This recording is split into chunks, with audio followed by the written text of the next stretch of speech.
Dear guest, dear colleagues, excellencies, ladies and gentlemen. First of all, I would like to thank for organizers of the conference for the invitation to this event.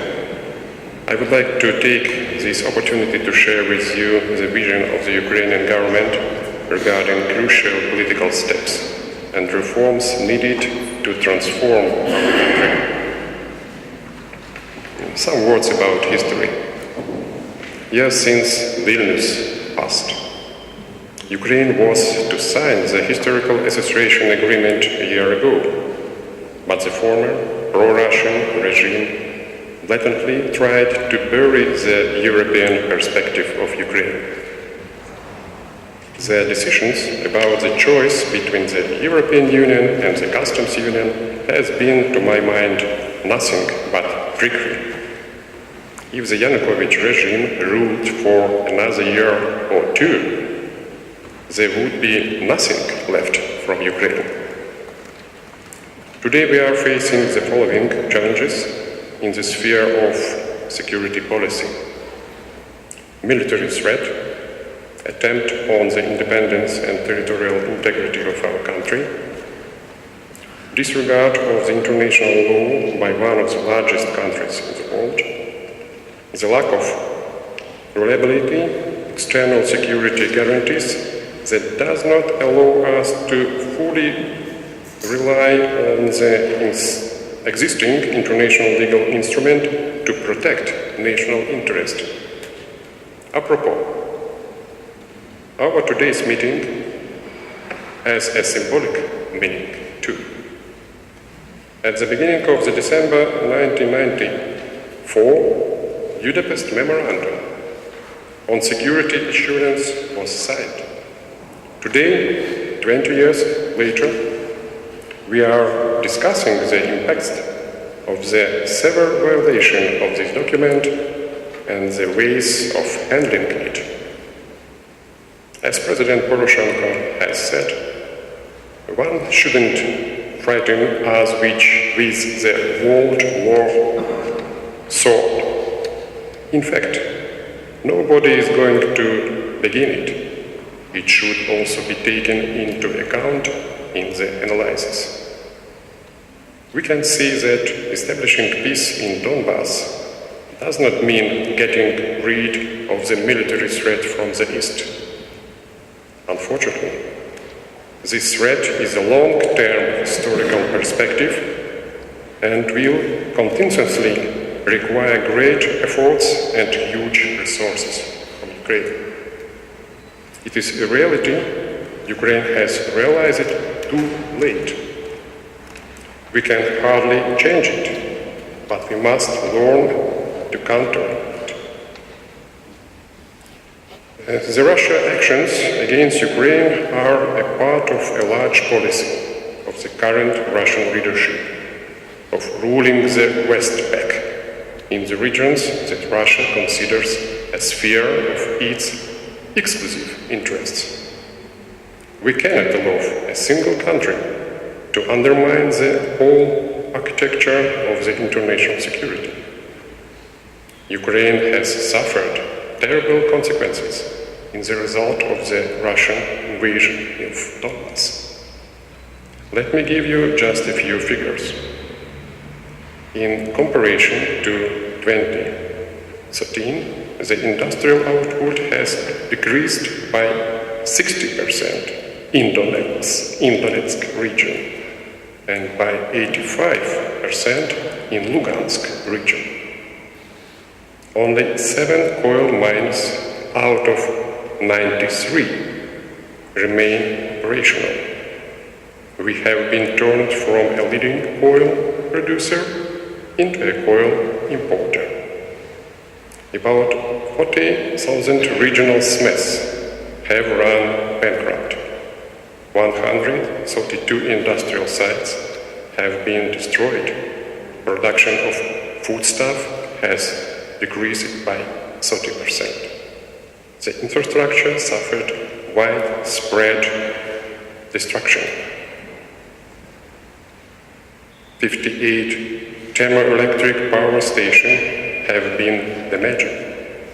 30 bridges, about 5,000 of residential buildings, 217 educational sites, and 1,000 kilometers of road have been destroyed. The undeclared war in Donbass has already led to deaths of over 4,000 people. Much more were wounded. More than 500,000 people were forced to leave their homes, while 5 million still reside in the combat zone. Russian occupation of the autonomous Republic of Crimea caused direct economic damage worth 66 billion USD in 2014 prices. In Crimea, Ukraine has lost 587 billion of cubic meters of natural gas, 410 million tons of oil, about 10% of its transshipping capacity, including the second biggest port for transshipment of oil products, 70% of fishery production, as well as a huge number of tourist sites that belong to Ukrainian businesses. During 2011, the average share of Crimea in GDP of Ukraine was 3.7%. It is crucial importance to continue our joint pressure on aggressor. Yes, indeed, the sanctions are painful to everybody. But the policy of inaction and accommodation will lead to even greater cost in the medium and long run. At the moment, there is no better way to influence the aggressor. Softening or revoking the sanctions will send a dangerous signal to the Russian leadership. The sanctions against Russia are not to be seen as a goal in itself. Ukraine supports a clear and consistent EU message about conditions to be implemented by Russia if the sanctions are to be softened or lifted. In particular, withdrawal of all Russian military assets and forces from Ukraine, halt the flows of personnel and weapons into eastern Ukraine, effective cooperation to re-establish Ukraine's control over the Ukrainian-Russian border, release of prisoners illegally detained in its Russia's territory, and facilitate of the release of all hostages held by illegal armed groups in Donbass, and, of course, revocation of annexation of Crimea.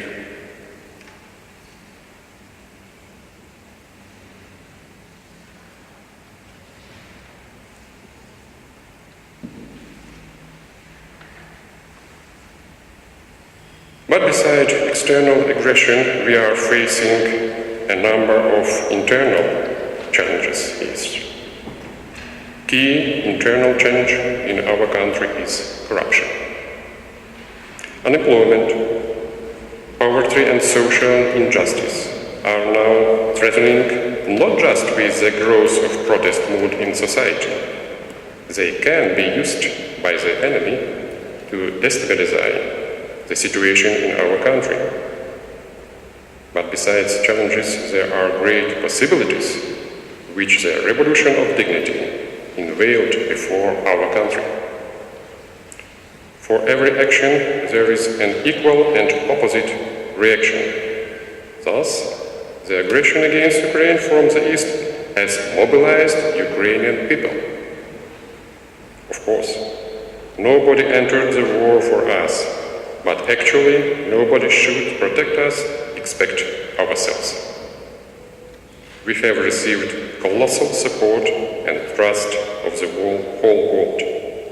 However, it is a historical fact that not a single nation has been liberated solely with its own forces. Let us recollect the change of regimes in the countries of Eastern and Central Europe 25 years ago.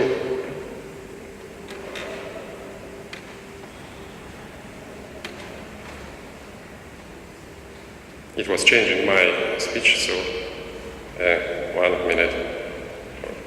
Central and Eastern Europe, it would have been impossible without the assistance of USA and the Western Europe. Speaking about our internal possibilities, one of the main factors of sustainability has been formed within Europe. Stable, democratic Ukrainian political community. This is what our neighbors, Poland, the Czech Republic, Baltic states, Hungary, have already had at the beginning of the 19th. This is what we have been missing to successfully begin the reforms. Now, we have finally formed the nationwide consensus on our goals. We are only discussing the details, how to reach them in a better way.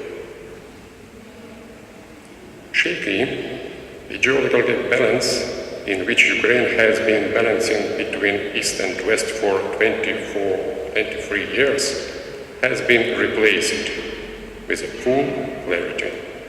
Almost 100% of people stand for the united country.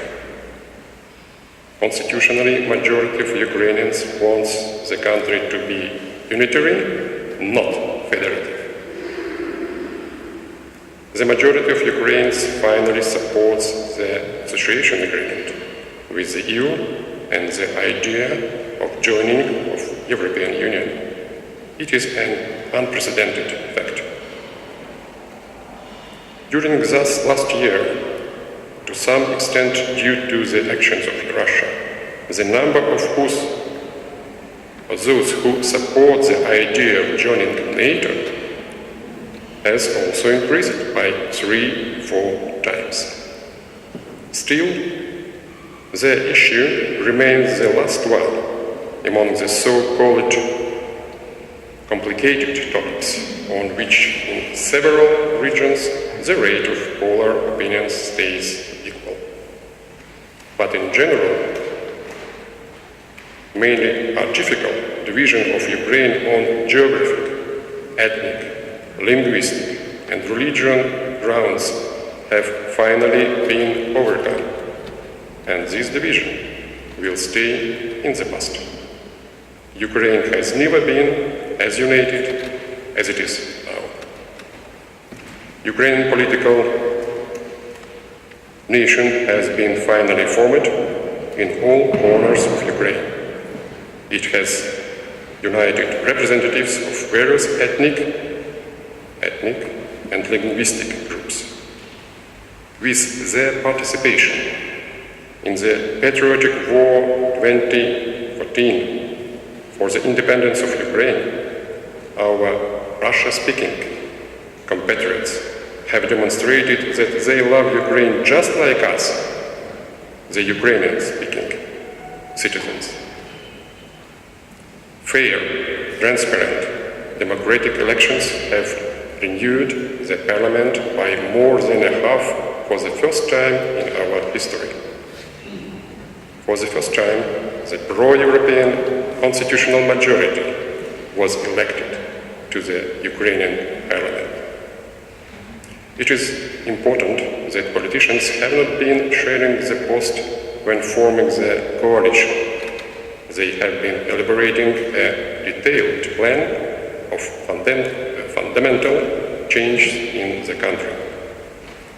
This large-scale transformation must become the next phase of our revolution.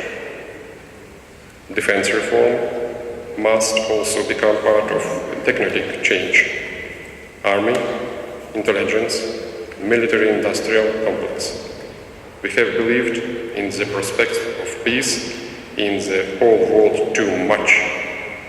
We have paid with thousands of lives of our compatriots for someone's aggressiveness and our irresponsible pacifism.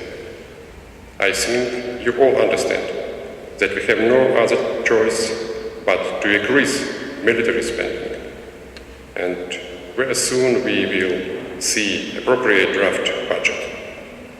Foreign soldiers near our borders are like locusts. In the coming years, Ukraine has to rely primarily on the combat capability of its armed forces. We must first invest funds and efforts in upgrading the equipment of the army with precision weapons, modern exploration and communication devices, new armor. We must increase the quantity of the armory, aviation. We have no choice but to give up full transition to contractual recruiting. Today it is clear that non-alignment status of Ukraine proclaimed in 2010 couldn't guarantee our security and territorial integrity. We must give up on it.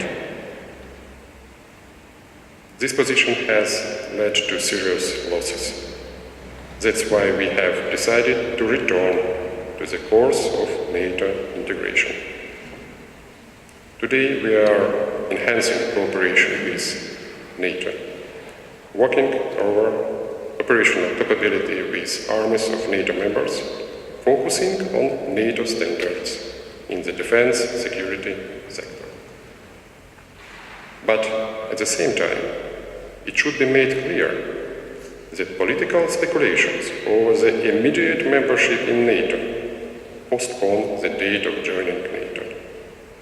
We must achieve the criteria necessary for NATO membership. We must start not with loud statements, but with real practical reforms. By the way, 96% of reforms and criteria laid down in the plan of action on NATO membership are similar to the reforms and criteria of the association agreement. That's why the Ukrainian government considers its highest priority the implementation of the association agreement with the EU. Thank you for your attention.